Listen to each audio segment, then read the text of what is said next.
Most hygienic paratha. एक गांव में एक ढाबा था। उसके मालिक का नाम गंगाधर था,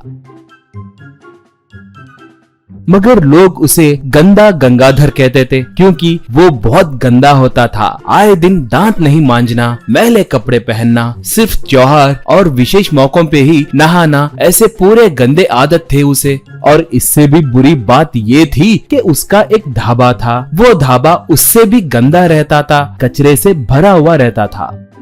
वो वहाँ पर अपने पैरों से आटे को गूंथता था और बाद में उस आटे को बगल में रखकर दबाकर पराठे बनाता था।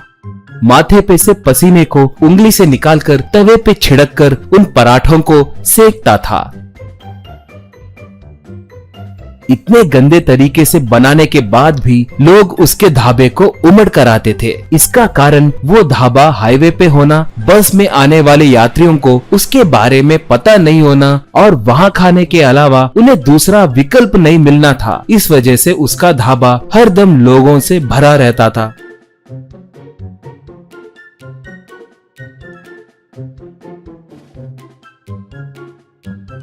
एक बार पड़ोस गांव में एक आदमी रात के समय शमशान में एक कब्र के ऊपर सोया हुआ था। शमशान में भेड़ियों की चिल्लाने की आवाजें आने के बावजूद भी और भयानक आवाजें सुनाई देने पर भी वो उनकी परवाह करे बिना सोने लगा था। सुबह हुई, वो उठकर सुस्ती से उबासी लेने लगा था, तभी उसका दोस्त वहां पर आया। यार मोहन, सच में तुम महान हो। इस चैलेंज में तुम ही जीते, ये लो पैसे, कहकर उसे पैसे दिया। मोहन तब चुनौती चाहे जो भी हो, जीतूंगा मैं ही। शमशान में एक रात सोना कौन सी बड़ी बात है। अगर सच में भूत होते हैं तो वो भी मुझे देखकर डर जाते थे। कहकर गर्व से कहा। ऐसे मोहन लोगों से बेटिंग जीतने के लिए कुछ भी करता था। बिजली के तार पे चलना,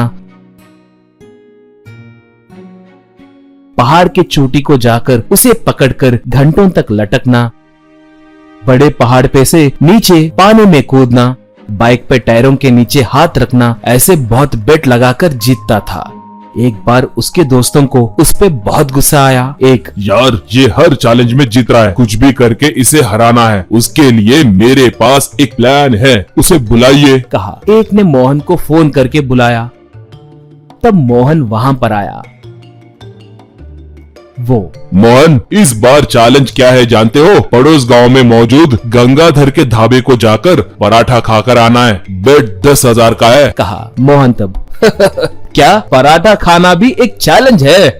मैं तैयार हूँ, कहा। वो तब उतना हल्के में मत लेना, उसके पराठे बनाने के तरीके को देखे तो कोई भी वो पराठा नहीं खाएगा, उतने गंदे तरीके से बनाता है, इसलिए तुम वो नहीं कर सकते हो कहकर हम बेट लगा रहे, कहा। मोहन तब वो चाहे कितना भी गंदा और घटिया तरीके से पराठा बनाए, मैं वो खा कर ही रहूंगा, यही मेरा चैलेंज है, कहा।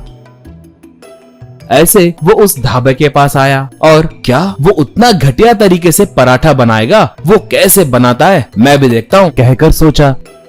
ऐसे वो खिड़की में से झांक कर देखने लगा। अंदर गंगाधर अपने गंदे पैरों से आटे को गूंथ रहा था। ये देखकर मोहन, जी ये इंसान है या जानवर? थू, पैरों से गूंथे पराठे को मैं खाऊं? अगर नहीं खाए तो मैं चैलेंज हार जाऊंगा ना, चलो देख लेंगे, कहकर सोचने लगा। तभी गंगाधर अपने बगल में आटे को रखकर दबाने लगा। मोहन, छी निकम्मा, बगल में रखकर क्यों दबा रहा है? दरिंदा कहीं का, याक थू, इस कमीने को जान से मारे तो भी गलत नहीं होगा, कहकर सोचने लगा। वो अपने माथे पे से पसीने को उंगली से निकालकर ठप कहकर तवे पे छिड़क कर उस पे पराठा रखकर सेकने लगा। मोहन, बाप रे, ये गंदगी और गंद का ब्रांड एम्बेसडर लग रहा है, इसके मुंह में कीड़े पड़े, ये कैसा इंसान है? छह, बेकार में इसके चैलेंज को एक्सेप्ट किया, फिर भी मैं झुकेगा नहीं, सोचा। बाद में मोहन अंदर आकर बैठकर गंगाधर से चिकन करी और पराठा लाना, कहा। वो जाकर उन्हें लाकर टेबल पे रखा। मोहन ने देखा कि चिकन करी पे एक मक्खी बैठी थी। वो तब छी, अरे भाई, चिकन करी पे मक्खी बैठी है, ये ढाबा है या डंपयार्ड? ये इतना घटिया क्यों है भाई? कहा गंगाधर तब। सॉरी सर, गलत मत सोचिए, यहाँ मक्खियों का आना साधारण सी बात है। कहकर अपने हाथ में मौजूद बेगन स्प्रे को उस मक्खी पे मारा। मोहन तब, अबे निकम्मे, चिकन पे स्प्रे क्यों मारा? अब मैं इसे कैसे खाऊंगा? यूं कहने लगा, तभी वो मक्खी सीधे उसके चेहरे पे बैठ गई। ये देखकर गंगाधर उसके मुंह पे स्प्रे मारा। बस मोहन बेहोश होकर नीचे गिर गया।